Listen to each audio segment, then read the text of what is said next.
The relentless pulse of New York City never wavered. Cabs honked, their horns sharp and impatient. Pedestrians navigated the crowded sidewalks like a carefully choreographed dance. Some hurried, others lost in their own world, headphones in, coffee cups in hand. The scent of fresh espresso and sizzling street food clashed with the crisp bite of autumn air, a chaotic symphony of smells and sounds that could only belong to Manhattan. The city had its own rhythm, unforgiving, unapologetic, alive, and in the middle of it all. At 18 years old, he carried a name that was impossible to ignore. It followed him, an invisible shadow cast by years of headlines, opinions, and assumptions. It trailed behind him in every glance, every whisper, every knowing smirk or quiet judgment. But unlike his father, he wasn't loud. He didn't seek attention. He had learned to let the world talk, to let them assume, let them misunderstand. It was easier that way. Today was supposed to be quiet. Just him, the city, and a simple errand. His destination. A small sandwich shop. Nothing fancy. Just a tucked-away place, nearly swallowed by the towering buildings around it. A relic of old New York, hidden in the chaos of Manhattan. His father had taken him there as a kid, back when life had been simpler, before the world had decided who he was supposed to be. It was a sentimental choice, a place untouched by politics, or so he thought, because today, that memory would be rewritten. Today, a single assumption would turn a simple lunch run into something much bigger. Barron walked at an even pace, hands tucked into the pockets of his jacket. His signature red cap sat firmly on his head, worn without a second thought. To him, it was just a hat, nothing more. But to some, it was a symbol, a statement, and to the man standing behind the hot dog cart, it was a problem. Seriously? The vendor's voice sliced through the air. Barron's steps slowed. He turned his head toward the voice, finding the man staring at him with an expression that wasn't quite anger, but wasn't far from it either. The vendor was middle-aged, weathered by years of standing on these streets, his thick Bronx accent cutting through the city noise as easily as the steam rising from his cart. "You're really going to wear that thing around here?" The words hung heavy, and just like that, a simple afternoon was no longer simple at all. At first, Barron thought he was joking, a friendly jab, a passing remark, just another voice blending into the background noise of the city. But then, he saw the way the vendor's arms crossed over his chest, his stance stiff with something too firm to be casual.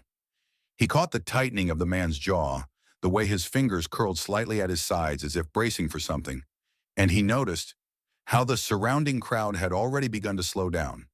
A couple at a cafe nearby paused mid-sip, their eyes flickering toward the scene. A businessman, phone pressed to his ear, angled his body slightly, pretending not to listen, but listening all the same. Even the flow of foot traffic, normally unstoppable on a New York sidewalk, seemed to hesitate, pedestrians catching the shift in energy without even realizing why. Barron knew what this was. A moment, a test, a decision point, and with quiet certainty, he understood. This wasn't just about a hat. Still, he remained calm. "I didn't realize a hat was a problem," Barron replied, his voice steady, measured. There was no sharp edge to his tone, no challenge hidden beneath the words. He wasn't looking for a fight. A moment, a test, a decision point, and with quiet certainty, he understood. This wasn't just about a hat. Still, he remained calm. "I didn't realize a hat was a problem," Barron replied, his voice steady, measured. There was no sharp edge to his tone, no challenge hidden beneath the words. He wasn't looking for a fight. He could fire back, let the anger spill, let this moment spiral into another viral clash, another headline, or he could do something else, something unexpected, and that was exactly what he did.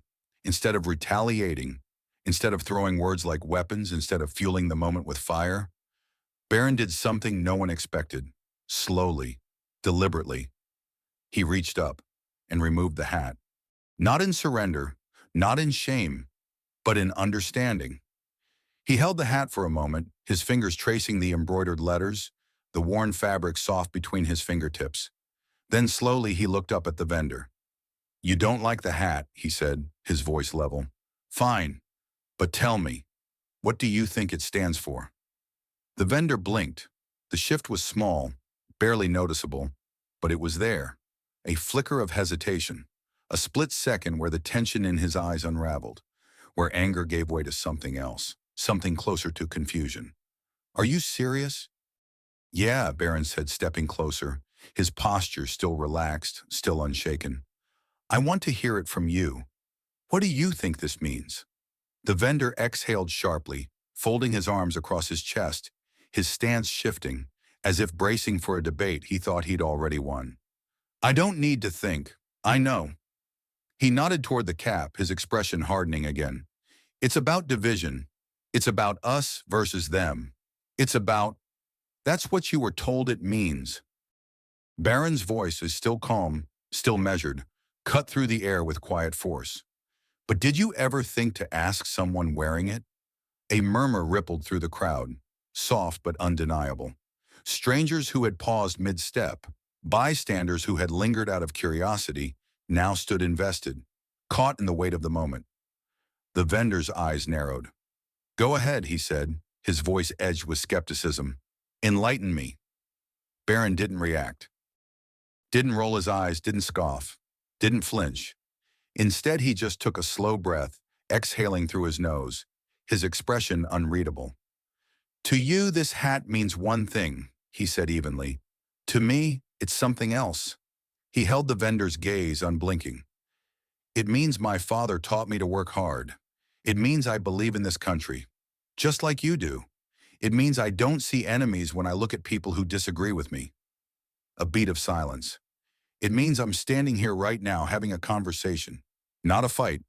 The crowd stilled. The rhythm of the city, normally relentless, unbothered, felt like it had paused just for this. For the first time, the vendor had no response. People expected him to snap back, to fire off a sarcastic remark, to double down, to win the argument. Instead, he just stood there. His jaw tightened.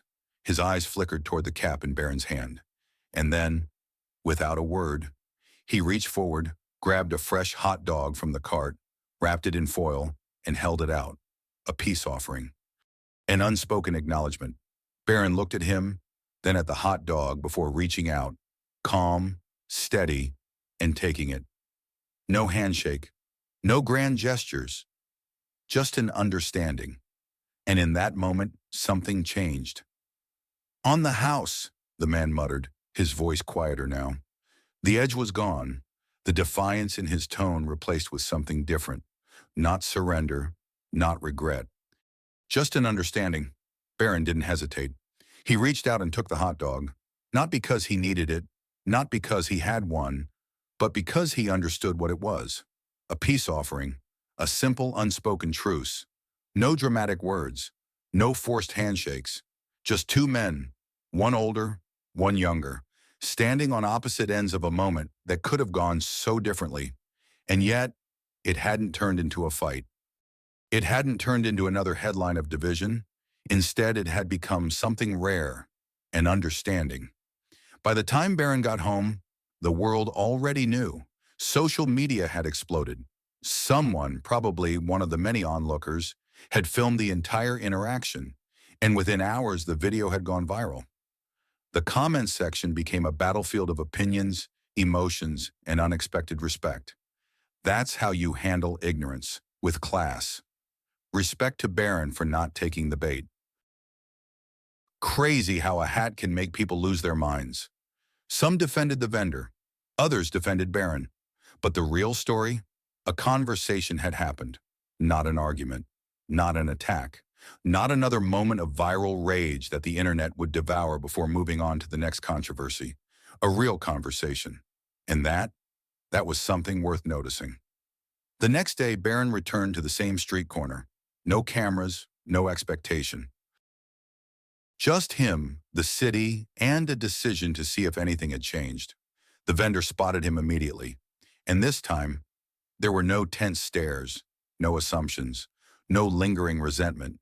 Just two men, one older, one younger, acknowledging each other with a quiet nod. Barron didn't wear the hat that day. He didn't need to, because he had already proven his point, and the whole world had seen it. This wasn't just an exchange. It was a lesson in patience, understanding, and quiet strength. Have you ever been in a situation where people judge you before knowing your story? Have you ever turned a moment of conflict into one of understanding? Share your experiences in the comments. If you believe in having real conversations, standing firm without anger, and letting actions speak louder than words, hit subscribe now.